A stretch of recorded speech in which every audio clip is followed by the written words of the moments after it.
ప్రపంచ కార్మిక దినోత్సవం మేడే సందర్భంగా భద్రాద్రి కొత్తగూడెం జిల్లాలోని పట్టణ గ్రామీణ కార్మిక ప్రాంతాలలో రాజకీయ పార్టీల కార్మిక సంఘాల ప్రతినిధులు కార్మికులు మేడే పతాకాన్ని ఎగురవేసి మేడే ఉత్సవాలను ఘనంగా నిర్వహించుకున్నారు.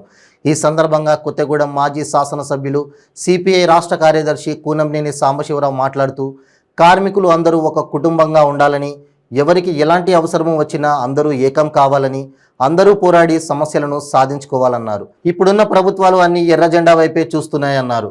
ఒకప్పుడు ఎర్ర జెండా పార్టీలు అంటేనే దూరంగా చూసే పార్టీలు ఇప్పుడు మన వైపు చూస్తున్నాయని తెలియజేశారు.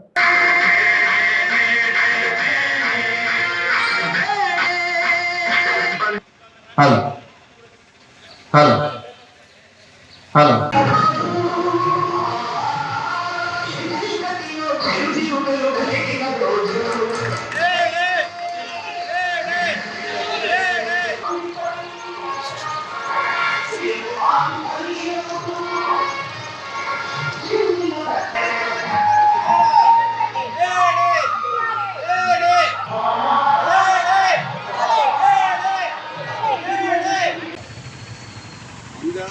పార్టీ నమ్ముకున్న పార్టీలో ఉన్నవాళ్ళు మనం అమ్ముకోవచ్చు, పార్టీ దాంట్లో వాళ్ళు అమ్ముకోవచ్చు.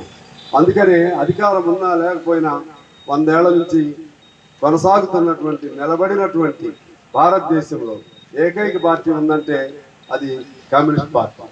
సిపిఐ సిపిఎంలు అన్నీ ఒక తల్లి బిడ్డలే. కొద్దిగా 2-3 ఏళ్ళు తేడా అటు ఇటుగా చీలికలతో వచ్చిన మాతృ జన్మ ఆనాడు జరిగింది. మరి ఇంత గొప్ప సిద్ధాంతాన్ని మనం బ్రతికించుకోవాలంటే దీన్ని మనం చట్టసభల్లో కూడా మనం తీసుకెళ్ళాలి. ఇవాళ కాంట్రాక్ట్ కార్మికులు ఉన్నారు, బొగ్గుబావుల్ని ప్రైవేట్ వాళ్ళకి అమ్మేస్తున్నారు. మొన్న అప్పుడు బయ్యారంది పెద్ద ఇష్యూని అప్పుడు ఆ రోజుల్లో మనమే అసెంబ్లీలో బయట పెట్టాం. ఇట్లా అనేక కుంభకోణాలు, పేదాల ధరలు మాట్లాడటం, పోడు భూములు, ఇళ్ల స్థలాలు, ఇవన్నీ మాట్లాడాలంటే ఈ తరపున గొంతు ఉండాలి.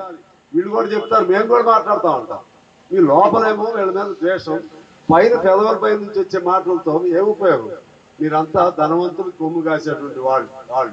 అందువలన ఈ మేడే శుభ సంతే మన ప్రాతినిధ్యం, మీ అందరి గొంతులు అక్కడ ఆ లక్ష్యంతో మనం ముందుకు వెళ్ళాలని కోరుతూ, ఈ డబ్బులు కేంద్ర ప్రభుత్వ ఉద్యోగులతో సమానంగా మీకు జీతం ఇస్తా, అది ఇస్తా, ఇది ఇస్తా అని చెప్పేసి మనతో సమ్మె చేయించి మరి 30 మంది కార్మికులు తన పొట్టను పెట్టుకొని పైచాచిక ఆనందం పొంది ముఖ్యమంత్రి గారు ఇలా అనేక పని గంటలను పెంచి చిన్నాభిన్నం చేస్తా ఉన్నారు. మరి దీనికి వ్యతిరేకంగా పోరాడాల్సిన అవసరం ఉంది. ఇదే ముఖ్యమంత్రి గారు ఆర్టీసీలో యూనియన్లు 2 సంవత్సరాల వరకు ఎన్నికలు జరపమని చెప్పి 2/3 అయింది. 4వ సంవత్సరం వచ్చినా ఎన్నికలు జరపట్లే. మొన్న మనం ఎంప్లాయీస్ యూనియన్గా మన జనరల్ సెక్రటరీ హైకోర్టులో వేస్తే కోర్టు చెప్పింది ఎందుకే ఆర్టీసీలో ఎన్నికలు జరపట్లేదు, చట్ట పరిధిలో ఉన్నటువంటి యూనియన్లే కదా, పాత యూనియన్ గారు జరిపితే ఎందుకు జరపట్లేదని అడిగితే మరి ప్రభుత్వం సమాధానం లేదు.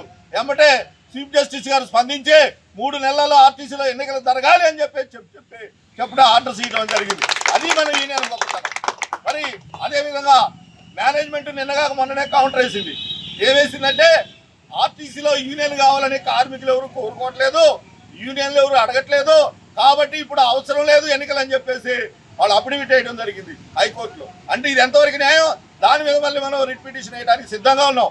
అంటే ప్రభుత్వం ఏదైతే విధానాలు ఉన్నాయో మొత్తంగా కూడా ఆర్టీసీ, నాకు తెలిసి తెలంగాణలో ఉద్యోగులందరినీ మామూలుగా చూసినా తెలంగాణ ఆర్టీసీ ఉద్యోగుల మట్టికి తొక్కిపెట్టి ముఖ్యమంత్రి పైచాచిక ఆనందం పొందుతా ఉండవు.